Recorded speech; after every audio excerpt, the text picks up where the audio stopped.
Halo Sobat Series, welcome back to Podcast Perikanan UGM and now hosted by me, Aditya Wibawa. Hari ini kita kedatangan Bapak Dr. Freddy Setiawan SPI MSI, seorang peneliti di Badan Riset dan Inovasi Nasional BRIN yang juga merupakan alumni jurusan Perikanan Universitas Gadjah Mada. Beliau juga pernah menempuh pendidikan PhD dan menjadi PhD candidate di Wageningen University and Research Belanda, khususnya bidang animal breeding and genomics. Saat ini, beliau sedang mengembangkan risetnya dalam program breeding atau pemulihan ikan nila salin, serta menjadi tim ahli yang mendampingi program pemulihan ikan nila di Provinsi Daerah Istimewa Yogyakarta. Terima kasih sudah hadir, Pak Priadi. Terima kasih, selamat pagi Mas Adit. Ya, selamat pagi juga. Oke, hari ini kita ingin ngobrol Pak mengenai dari awal perjalanan Bapak. Mungkin bisa diceritakan mengapa memilih terjun di dunia perikanan sendiri, Pak? Ya, kalau latar belakang mungkin karena rumah itu kan saya kan di dekat Sungai Progo ya. Oh, Jadi Sungai Progo. dekat sekali dengan sungai.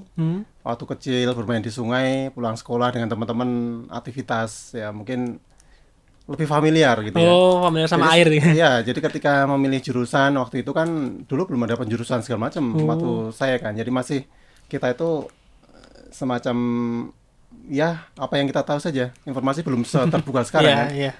Jadi mungkin familiar, sepertinya ikan menarik ini untuk dikembangkan. Jadi ada prodi tentang perikanan yang menurut saya itu prospektif. Jadi saya coba waktu itu. Oh, jadi emang karena dari dulu ya mungkin ya karena sering bermain di air gitu ya. Jadi suka tentang ikan Ya jadi. bisa jadi karena familiar aja. Familiar gitu. Lebih familiar aja. Oh, oke. Mungkin boleh ditanya Pak. Kan sekarang Bapak bekerja di BRIN nih Pak. Iya. Nah, boleh sedikit awal mula bagaimana Bapak bisa berkecimpung di BRIN sendiri Pak? Ya, awalnya memang saya kan BRIN sebagai peneliti ya. Tapi awalnya saya bergabung itu di 2010, itu di Badan Litbang Kelautan. Oh, Balitbang Kelautan ya. Jadi Badan Litbang kan di bawah Kementerian Kelautan. Ya. Begitu saya masuk, saya menjadi peneliti, sudah langsung meneliti tentang breeding. Oh, breeding langsung. Ya. Oh. Tapi seiring dengan adanya reorganisasi, jadi tahun 2020 isunya kan ada regulasi. Oh ya, regulasi. BRIN gitu Ya, kan. BRIN gitu. Semua peneliti nanti dari semua kementerian digabung dalam satu payung besar namanya BRIN. Nah, saya mulai bergabung di BRIN itu tahun 2022 ketika saya masih studi di Belanda. Jadi ada perubahan, pindah, akhirnya saya juga ikut pindah. Semuanya pindah. Pindah ke BRIN ini ya Ya, semua gitu. jadi karena kita peneliti, kita masuk ke dalam satu wadah besar namanya BRIN. Oh iya Pak, berarti Bapak sendiri topik risetnya sendiri breeding ya berarti ya? Ya, jadi menyesuaikan dari 2010 begitu saya masuk di kelompok riset pemuliaan Yo. ikan nila. Jadi di situ kan namanya institusinya itu Badan Riset Pemulihan Ikan. Memang satu institusi yang diberi tusi untuk mengembangkan induk unggul untuk nasional. Oh. Jadi skemanya adalah kami nanti membuat induk-induk unggul. Nah, kemudian induk unggul tersebut akan didistribusikan oleh direktorat tersendiri, Direktorat Jenderal Aquaculture untuk ke seluruh Indonesia. Seperti itu. Nah, kalau sekarang ketika di BRIN, saya juga masih meneruskan breeding sesuai dengan tema saya di animal breeding, tetapi tidak cuma ikan juga, tapi semua komoditas breeding. Berarti nggak cuma ikan nila berarti ya? Berarti semua udang apapun itu berarti ya? Ya, termasuk hewan darat juga, ada proyek ayam juga tahun ini. Oh, ayam ya? Ya, karena secara genetik kan kita seleksinya kan hampir sama. Cuman biologisnya beda, tapi secara genetiknya mekanisme genomic selection-nya, genetic selection-nya kita juga masih kurang lebih sama. Oke. Oh iya Pak, kan Bapak kebetulan topiknya di pemulihan nih kayak Pak. Itu kalau boleh tahu kendala-kendala yang ada di penelitian itu apa aja Pak biasanya Pak kalau di pemulihan sendiri? Kendala banyak sekali dan itu spesifik project. Tapi kalau kita kelompokkan, pertama teknologi. Nah, teknologi kita kan tentu teknologi itu kan menyesuaikan. Iya. Semakin lama, maaf. Jadi teknologi ini kan berkembang ya. Kita terapkan sekarang, tapi ternyata berubah dan ada yang lebih bagus. Nah, itu kendala juga karena teknologi kita kalau tidak berkembang kita ketinggalan. Yang kedua umumnya adalah fasilitas. Fasilitas dan peralatan kita itu kalau kita jujur ya kita masih jauh tertinggal. Nah, kemudian juga satu sisi kalau di negara kita itu kan alam ya, Iya. alam kita, lingkungan, fluktuasi, apalagi di bidang saya itu kan di ikan nila salin yang saya kembangkan, yang secara intensif beberapa tahun terakhir. Nila salin itu kan ditambak, Iya, ditambah. ya ditambak sanitasnya itu kan kisaran 20 ya. Begitu ada hujan, sanitas turun. Ya. Nah, ketika turunnya itu lebih dari 5 ppt, itu biasanya stres, nah kematian. Nah, kita bicaranya kan tidak 1-2 ton, tapi kan bisa ribuan ton Ya. gitu kan. Itu jelas itu signifikan sekali. Berarti emang kendalanya emang juga termasuk alam juga susah ya di sini. Ya, alam. Nah, kemudian sebenarnya ada lagi ya, yang yaitu mungkin umum ya, secara umum setiap pergantian kabinet itu kan tujuan negara kan negara, berubah. iya. Nah, ini kita itu tidak punya blueprint jangka panjang yang jelas sepertinya. Begitu nanti topnya di kementerian berubah, kita ke arah budidaya, kita larinya ke situ semua. Nah, ini nampaknya juga menjadi sedikit kendala di kami karena kita harus selalu menyesuaikan. Iya. Tapi ya itu bagian dari Project ya. project ini. Berarti memang ya kendalanya juga beragam gitu Pak, nggak cuma Ya. satu sisi aja berarti ya. Oh ya Pak. Spesifiknya banyak, tapi yang secara umum ya itu. Oh ya Pak, kalau boleh tahu Pak, ketika mau menempuh pendidikan di Wageningen University and Research itu bagaimana Pak? Kok bisa kepikiran ke sana nih Pak? Ya, itu di latar belakangi bidang saya di breeding program pemuliaan. Kita melihat metode yang kita lakukan yang dituangkan dalam protokol nasional itu kan masih relatif tertinggal ya. Mungkin kita Konvensional kayaknya. ya konvensional. Terus ada metode baru yang banyak diterapkan oleh perusahaan besar. Ya, mereka menggunakan seleksi, basicnya seleksi, tapi akurasi seleksinya itu bagus. Jadi salah satu program pemuliaan itu kuncinya adalah sustainable. Tidak cuma satu tahap selesai 1 tahun, tapi itu bisa bertahun-tahun. Contohnya kan kalau kita lihat di ayam ya, ayam itu kan proses seleksinya panjang gitu kan, sampai puluhan tahun gitu kan. Tapi dari satu ayam yang kita biasa panen dalam mungkin 5 bulan itu baru berapa 1 kilo mungkin. Tapi sekarang dalam waktu 58 hari bisa sampai 4 kilo. Nah, itu kan proses seleksi yang akumulatif. Nah, di ikan juga demikian sama. Jadi kalau kita seleksi itu seperti itu. Berarti memang seleksinya itu yang penting. Ya, terus yang kita amati dengan teknologi baru ini kan bisa mengatasi kendala-kendala yang kami hadapi sekarang. Jadi contohnya adalah ketika inbreeding rate-nya tinggi, kita bisa nanti mengatur inbreeding rate-nya juga di batas yang diperbolehkan, yang aman. Kemudian juga kita mengeliminasi faktor-faktor lingkungan itu di dalam model model tadi. breeding. Ya. Iya Pak, kalau boleh tahu teknologi yang terbaru yang dibawa ini kayak gimana Pak? Ya, yang kita gunakan dalam beberapa tahun terakhir itu kita menggunakan genetic model. Jadi di genetic model ini kita mengkoreksi pengaruh lingkungan ya. Kalau di metode yang sebelumnya itu dasar utamanya adalah phenotypic selection. Ketika menggunakan seleksi fenotipik itu kan fungsi dari genetik dan lingkungan. Artinya bisa jadi ketika ikan itu berada dalam lingkungan yang baik, nah meskipun genetiknya tidak baik, dia dapat pakan yang lebih bagus, dia dapat space yang bagus, meskipun dalam satu kolam besar. Nah, dia itu akan tumbuhnya lebih cepat. Ya.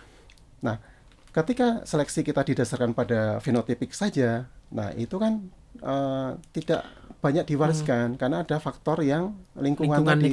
Ya. Nah, kalau dengan pemodelan genetik, ya kita mencoba jadi yang faktor-faktor lingkungan tadi itu kita koreksi tadi ya.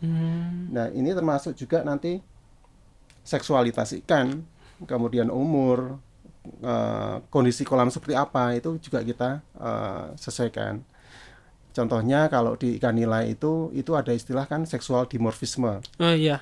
Jadi ikan jantan itu tumbuhnya lebih besar dibandingkan lebih cepat dibandingkan ikan betina. nggih, heeh.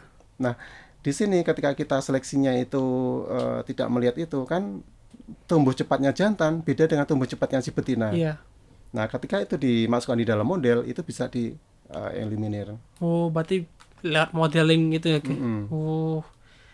Tapi itu kalau boleh tahu, Pak, itu susah nggak Pak model kalau boleh tahu, Pak?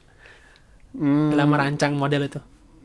Iya, kalau untuk perancangan model kita lihat dulu semua parameter yang kemungkinan berpengaruh. Itu yang kita sebut dengan namanya fixed effect. Jadi fixed effect itu sangat berpengaruh terhadap apa namanya performasi ikan tadi. Hmm. Nah, masing-masing parameter yang kira-kira berpengaruh itu nanti kita tes. Hmm. Kita cek di dalam model, misalnya tadi seksualitas ikan tadi kira-kira masuk enggak? Kira-kira pengaruh besar enggak terhadap model? Akurasi seleksinya nanti kira-kira berubah tidak? Itu secara statistik bisa kita tes apakah nanti harus kita masukkan di dalam model, apakah tidak. Saya menggunakan apa namanya World Statistic Test. Oh. Itu bisa untuk melihat seberapa besar sih suatu parameter itu berpengaruh, apakah sampai harus dimasukkan atau nanti kita bisa tidak masukkan di dalam model. Oh ya Pak, kalau boleh tahu sedikit, Pak, berarti model yang nanti yang dibuat ini tuh tidak hanya buat ikan nila berarti Pak, bisa Pak? Berarti buat semua nggih, bisa Pak? Ya, untuk model yang dikembangkan nanti spesifik sebenarnya. Jadi tergantung biologis spesiesnya, tergantung karakternya si spesies itu seperti apa dan juga nanti lingkungannya seperti apa.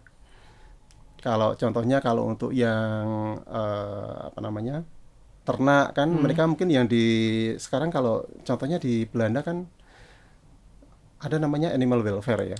Oh Jadi iya, kita itu nggak boleh terlalu memproduksi ternak itu terkungkung gitu kan. Mereka harus diberi kebebasan gitu bebas kan. nggih. Nah, itu juga dipertimbangkan di situ. Berarti peri kehewanan juga nggih Pak di itu nggih. Ya, Kalau boleh tahu Pak, eh, dalam komoditas sendiri kan Bapak memilih riset itu di ikan nila salin Pak. ya, Itu kenapa milihnya di ikan nila salin Pak? Kalau boleh tahu. ya pertanyaan yang menarik sekali ya, nila salin gitu. Kita lihat nila itu kan dalam konteks ketahanan pangan ya. Cih. Jadi Indonesia itu produksi ikan terbesarnya adalah nila. Iya iya. Secara volume, secara kuantitas itu nila yang pertama. Kemudian udang. Iya iya. Meskipun secara value udang jelas lebih besar. Iya. Nah, saya melihat nila ini kan sejauh ini mayoritas diproduksinya itu di air tawar. Oh, Nah, kita tahu iya. pastinya di waduk, di danau, Danau Toba itu kan Iya, banyak banyak KCA nilainya. itu kan. Itu mayoritas di KCA. Apalagi yang ekspor. Oh. Nah, sejak tahun 2016 pemerintah kita itu kan mengeluarkan aturan untuk mengurangi penggunaan fasilitas apa namanya perairan terbuka yang di darat itu untuk perikanan karena faktor limbah, faktor dan juga bersaing dengan lainnya, Yang lainnya. pariwisata dan sebagainya. Nah, akhirnya apa? KCA itu kan banyak yang menyusut Ya, ditutup jumlahnya, ranking bahkan GA. sampai dengan kisaran 25% sekarang yang tinggal beroperasi. Nah, di satu sisi kita itu negara kepulauan. 70% wilayah kita itu kan laut. Laut nggih. Nah, kita punya banyak pantai yang besar, yang panjang sekali kan, terpanjang keempat di dunia katanya kan. Nah, ini artinya apa? Itu potensi tersendiri. Jadi lahan, kalau kita mau mencari lahan yang ya untuk pembesaran 1 hektar, 2 hektar itu gampang sekali ditambak. Ditambah. Di satu sisi itu disebut juga lahan marginal yang belum dimanfaatkan, tapi sebenarnya kalau untuk ikan nila ini kita bisa kembangkan. Tapi tentu saja kita harus mengembangkan ikan nila yang spesifik lokasi, yang tahan salinitas tadi. Mengenai perbedaan metode yang Bapak bawa sekarang dengan metode yang udah ada itu bagaimana Pak secara mendasar perbedaannya? Ya, metode yang kami gunakan sekarang itu kan kita menggunakan metode yang disebut protokol nasional. Jadi di kementerian itu kita mengembangkan protokol nasional, Mas, untuk breeding, protokol pemuliaan ikan nasional. Nah, dasar dari protokol ini adalah phenotypic selection. Jadi seleksi sifat yang tampak. sifat yang tampak ini ya nanti bobotnya, warnanya, kemudian dari segi yang bisa kita amati itu kita kuantifikasi, kita ukur untuk dijadikan dasar. Nah, kita tahu fenotipik ini kan fungsi dari genetik dan lingkungan, ya kan? Ketika lingkungannya nanti support, mendukung, jadi ikan ini pas dapat lingkungan yang baik, dia akan muncul performa genetiknya. Tetapi ketika ternyata lingkungannya dia pas di kondisi yang tidak support, mungkin di pojok atau dia kalah di bawah ketika dikasih makan, jadi meskipun genetiknya bagus, tapi dia tidak mengekspresikan. Akhirnya ketika kita seleksi, dia tidak terseleksi. Jadi kelemahan phenotypic selection itu kita bisa menyeleksi ikan yang sebenarnya genetiknya tidak bagus, tapi kita seleksi, atau bahkan kita membuang, tidak menggunakan ikan yang seharusnya bagus. Nah, yang kedua ini terkait dengan inbreeding. Di protokol yang kami gunakan sebelumnya ini, inbreeding rate itu kan tidak diestimasi. Jadi inbreeding ini kan penting sekali untuk populasi berikutnya kan. Semakin tinggi inbreeding rate-nya, nanti kan variasi atau nanti tekanan inbreeding-nya tinggi. Jadi nanti dampaknya ke kualitas keturunannya. Nah, ini menjadi masalah penting ketika kita bicara inbreeding karena nanti variasi genetiknya itu juga nanti menurun. Ya. Dengan metode yang kami kembangkan sekarang, ini kan kita mencoba mengkoreksi pengaruh lingkungan yang ada di selama pembesaran ikan itu, baik itu dari lingkungannya, kolam pembesarannya, kemudian dari jenis misalnya kolamnya yang berbeda, kemudian umur ikan yang berbeda-beda, kemudian seksualitas ikan jantan betina kan beda juga, itu juga kita pisahkan sendiri. Nah, ini kita masukkan semua di dalam model. Jadi kita bisa mengkoreksi faktor-faktor lingkungan itu sehingga nanti akurasi seleksi untuk mendapatkan nilai breeding ikan atau breeding value-nya itu lebih akurat. Berarti ini perbedaannya tentunya di modelnya, berarti ya?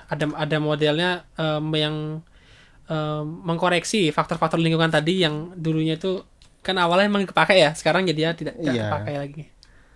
Ya, faktor lingkungan kita pertimbangkan. Jadi ketika kita menseleksi, oh ini karena faktor lingkungan ini karena faktor lingkungan ini, itu terkoreksi di dalam model tersebut.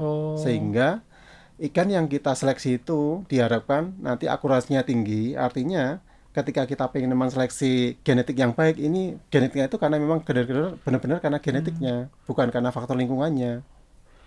Berarti emang ini mendapatkan benar-benar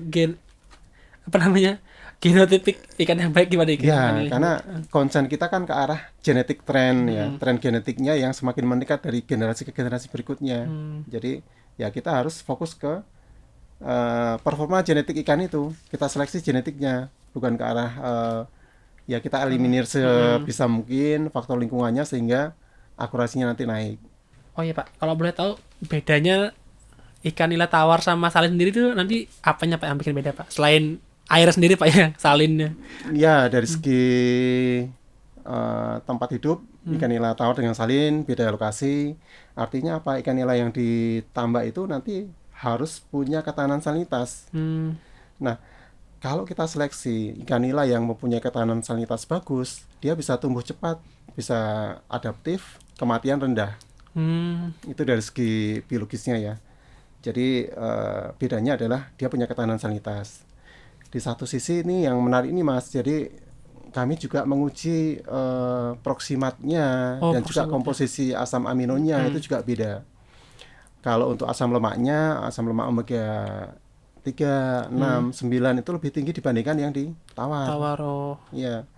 Kemudian rasanya juga lebih enak. Kalau kita melihat rasanya itu kita mencari informasi dari masyarakat. Masyarakat itu menyatakan ikan nila yang ditambak lebih enak, lebih gurih gitu kan. Nah, itu nanti bisa dikaji lebih lanjut. Asam aminonya juga lebih lengkap.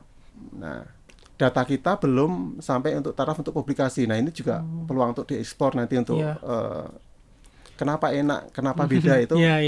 Peluang tersendiri ini. Berarti sebenarnya lebih bagus ikan nila itu disalin ya Pak ya sebenarnya? Dari segi rasa, tekstur, iya lebih enak rasanya, lebih bagus. Kemudian dari nutrisi, gizi itu lebih baik juga. Kalau boleh tahu sendiri Pak, itu ikan nila itu hidupnya tuh bisa disalin itu kenapa Pak? Itu emang disengaja diadaptasi perlahan kah atau memang hidupnya dia itu dulu Pak? Ya, memang kalau dilihat dari spesies biologi ikan nila itu termasuk ikan air tawar yang mempunyai toleransi salinitas paling tinggi. Oh. Ya, karena dia ada gen-gen salinitas yang memang sudah ada di ikan nila. Banyak yang dilakukan dengan menggunakan adaptasi atau dengan seleksi. Kalau untuk adaptasi itu prosesnya panjang dan itu agak ribet karena setiap kali kita mau membesarkan di tambak itu harus melakukan proses namanya adaptasi dulu atau Ya. aklimasi. Aklimatisasi dulu. Biasanya menambahkan salinitas 5 ppt Iya, sampai pelan-pelan. nanti dia tahan baru dipindah. Ya. Atau bisa juga dengan cara seleksi atau modifikasi. Nanti kita apa namanya, kalau untuk GMO kita belum modifikasi genetik karena regulasinya juga sangat ketat. Oh. Tapi kalau yang kita lakukan kita menggunakan seleksi yang didasarkan pada ketahanan salinitas.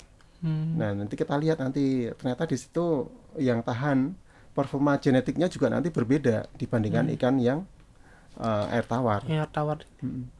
Berarti emang apa namanya ikan nila salin emang bagus sebenarnya gitu, Pak.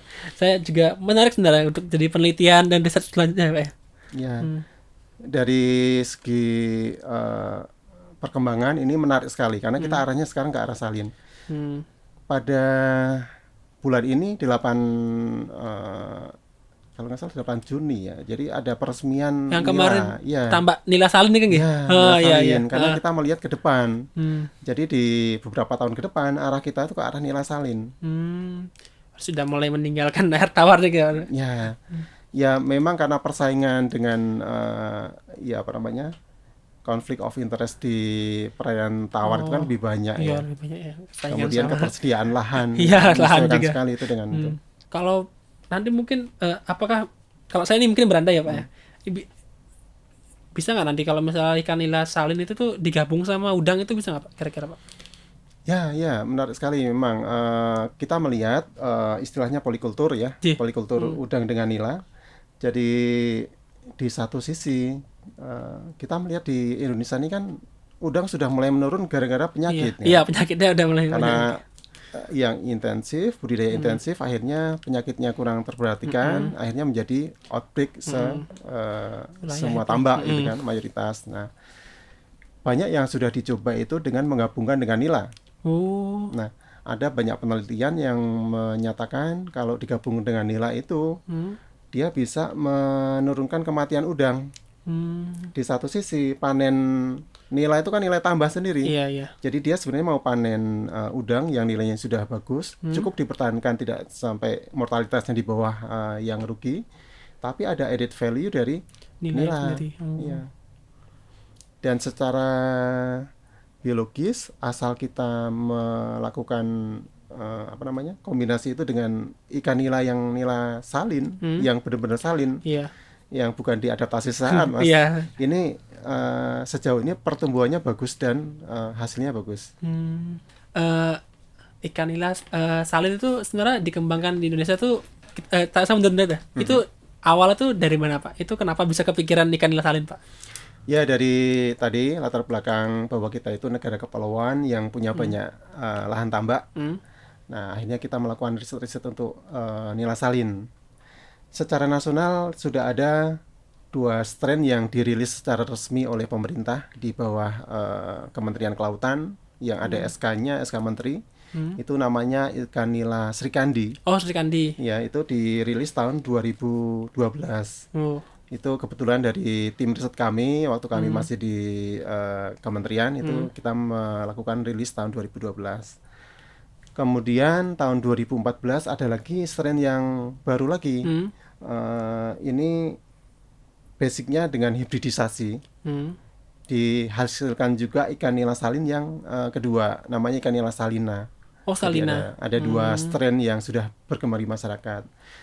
Cuman karena metode ini juga digunakan selain hibridisasi itu untuk perbaikan induknya mereka menggunakan seleksi fenotipik. Ya, kami juga melakukan seleksi fenotipik itu sehingga banyak kendala-kendala, akurasi seleksi dan sebagainya yang memaksa kita harus mengembangkan metode yang lebih akurat lagi. Oh, akhirnya sekarang mainnya ke modeling tadi ya, Ya, lebih ke arah seleksi. akurasi. Jadi kita mengeliminir faktor yang di luar genetik. Jadi lingkungan yang mempengaruhi itu kalau sebisa mungkin itu dikeluarkan dari seleksi, dari proses seleksi. Oh ya Pak, kalau boleh tahu itu cara seleksinya sendiri sebenarnya bagaimana Pak? Secara teknisnya gitu Pak. Hmm, Kalau untuk seleksi kita menggunakan ada beberapa metode pengumpulan data ya. Seleksi itu kan kita sumbernya dari data yang ada. Iya. Itu istilahnya phenotyping karena kita juga menggunakan fenotip itu.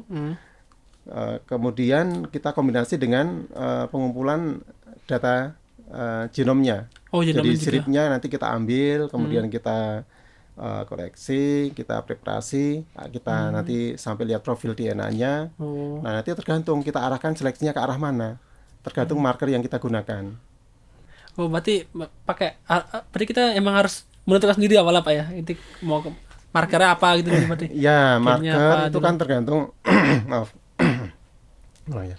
Ya, jadi marker itu kan tergantung trait atau karakter yang kita inginkan. Nah, biasanya pemilihan karakter itu disesuaikan dengan kebutuhan pasar. Oh. Jadi masyarakat sekarang minta yang mana sih, gitu kan? Contohnya nih, kalau kita lihat di Jawa Tengah ini kan masyarakat lebih suka nila merah. Tapi kalau di Jawa Barat mereka lebih prefer ke nila hitam. Jadi itu salah satu karakter. Tapi karakter yang paling umum adalah pertumbuhan. Oh, Jadi pertemuan. pertama itu pertumbuhan. Pasti pertumbuhan yang kita seleksi artinya ikan yang selalu tumbuh cepat. Karena dengan kita menyeleksi ikan yang tumbuh cepat itu kan nanti waktu Singkat. pembesaran lebih singkat. Artinya menghemat cost untuk pakan, untuk tenaga, untuk ya waktu dan Produksinya sebagainya itu gitu. kan artinya profit kan. Mm. Nah, kemudian yang kedua ya faktor-faktor lainnya seperti nanti ini karakter filletnya yang tebel, yang minta filletnya itu yang lebih besar. Kemudian juga nanti ada yang banyak faktor dia yang lebih panjang, lebih kompak atau seperti apa itu namanya karakter seleksi. Kalau boleh tahu Pak, ini kan Bapak sendiri kan sedang mengembangkan riset budaya nila salin nih Pak. Kalau boleh tahu itu dari tahun kapan Pak? Nila salin sejak saya masuk sudah ada isu itu tahun 2010, kemudian di 2011 itu kita intensif melakukan riset, 2012 sudah mulai merilis. Nah, kesini karena ada berbagai kendala itu kita perbaiki terus performanya dengan perubahan ke modeling yang lebih akurat, dan terakhir kita kembangkan itu dengan kerjasama dengan Belanda waktu itu tahun 2018 kita ada kerjasama untuk mengembangkan ikan nila salin yang lebih resisten Oh, resisten. terhadap fluktuasi salinitas. Kan di Indonesia itu kan sekarang sekarang tuh masalahnya tuh limbah mungkin Pak ya. Nah, itu kalau sendiri tuh limbah dari ikan nila salin itu lebih aman atau gimana Pak kira-kira dibandingkan udang ya? Udang kan limbahnya tuh banyak banget itu. Iya, kalau kita bicara limbah kan limbah apa dulu nih? Apa limbah sisa pengolahan ikannya atau limbah dalam proses produksinya? Budidaya mungkin Pak, proses budidayanya nila salin sendiri. Ya, nila salin ini kan memang dikhususkan ke arah masyarakat luas ya. Dan di masyarakat luas itu 65% mereka itu menggunakan tradisional, Oh, bukan yang intensif sekali intensif yang gitu ini ya. kan. Dan itu sebenarnya kami lebih cocok karena itu lebih sustainable. Jadi untuk jangka panjangnya tidak banyak merusak lingkungan, artinya limbahnya juga bisa diminimalisir, seperti itu. Iya, maksudnya kan kalau udang sekarang kan intensif langsung, tapi ya limbah langsung dibuang gitu. Ya, memang ada strategi untuk meningkatkan produksi dengan kalau ditambak itu kan biasa dengan menggunakan lining plastik ya. Jadi tambaknya itu kita kasih apa namanya plastik lapisan-lapisan ADPE atau nanti yang plastiknya lebih tipis. Tapi terutama kalau untuk era ke depan itu tidak disukai karena nanti limbah buangannya itu juga akan menjadi masalah tersendiri. Kenapa kita tidak ekstensif dulu? Karena lahan kita itu banyak sekali yang belum termanfaatkan. Berarti memaksimalkan pemanfaatan lahan dulu berarti. Iya. Kalau boleh tahu sendiri, tambak nila lahan sendiri di Indonesia itu udah ada di mana aja Pak? Kalau boleh tahu Pak. Kalau intensif kita belum banyak, mungkin masih di institusi seperti Balai Layanan Usaha di Karawang, Oh, yang Karawang, contohnya, dan beberapa petak-petak kecil. Tapi kalau secara umum tambak masyarakat kita sudah banyak yang mengaplikasikan nila salin. Oh, kalau di Jogja sendiri udah ada Pak berarti Pak? Di Jogja untuk nila salin saya belum melihat signifikan, baru tahap coba-coba beberapa kelompok petani atau budidaya, tapi itu pun hasilnya belum konsisten. Oh, Jadi kalau dilihat dari peluang, kita punya lahan yang luas, kemudian juga terus terang ini beberapa lokasi termasuk Purworejo itu kita melihat fenomena penyakit udang itu sudah mulai muncul. Nah, masyarakat sudah mencoba juga nila salin, tapi nila salin yang diadaptasi tadi. oh jadi produksinya masih nggak stabil berarti jadinya. Ya, jadi kendalanya ketika kita menggunakan nila yang adaptasi, ketika ada fluktuasi yang lebih tinggi, dia tidak tahan. Jadi yang terjadi ya banyak kematian, kematian massal, nanti rugi juga akhirnya.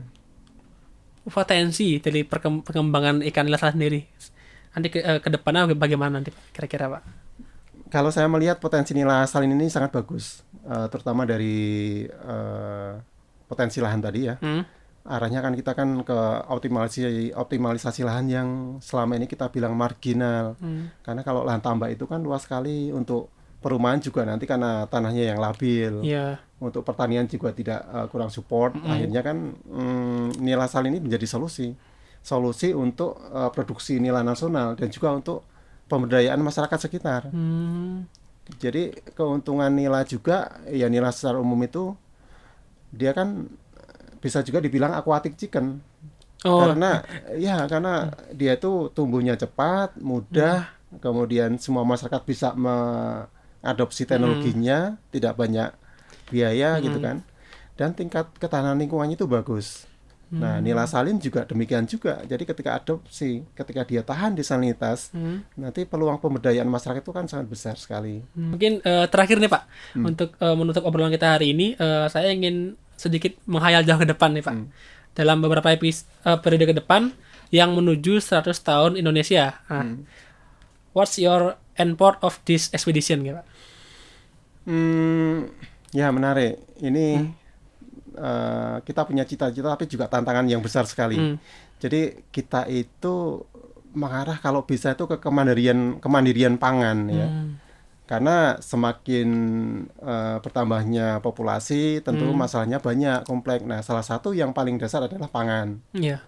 Berbicara tentang pangan, ini kan kita punya dari pertanian, terutama kita padi ya, kita harus ada nasi kan. Kemudian peternakan. Nah, perikanan ini data dari FAO 2022 itu ternyata 17% protein yang kita konsumsi itu dari ikan. Nah, kalau kita bisa mengoptimalkan nila salin dengan memanfaatkan lahan-lahan yang tadi yang sangat luas ya, sangat luas sekali itu kan dampaknya besar sekali. Nah, saya melihat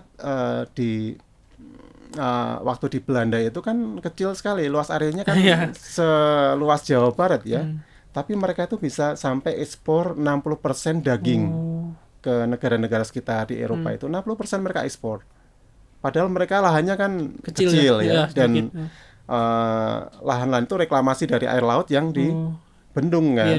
Dibendung, jadi mereka punya daratan. Nah, tapi faktanya mereka bisa ekspor sampai 60%. Kemudian produk susu pun mereka juga terbesar kedua kan di dunia kan. Mereka eksportir susu yang saat ini. Nah, kita tuh lahan kita luas sekali. Nah, sayang sekali kalau tidak dioptimalkan kan. Tidak harus yang super intensif, tapi kita produk yang mengena, yang mudah, yang bisa diterapkan masyarakat itu akan sangat besar sekali dampaknya menurut saya. Jadi bagaimana kemandirian pangan diperoleh dari sektor perikanan yang relatif mudah gitu.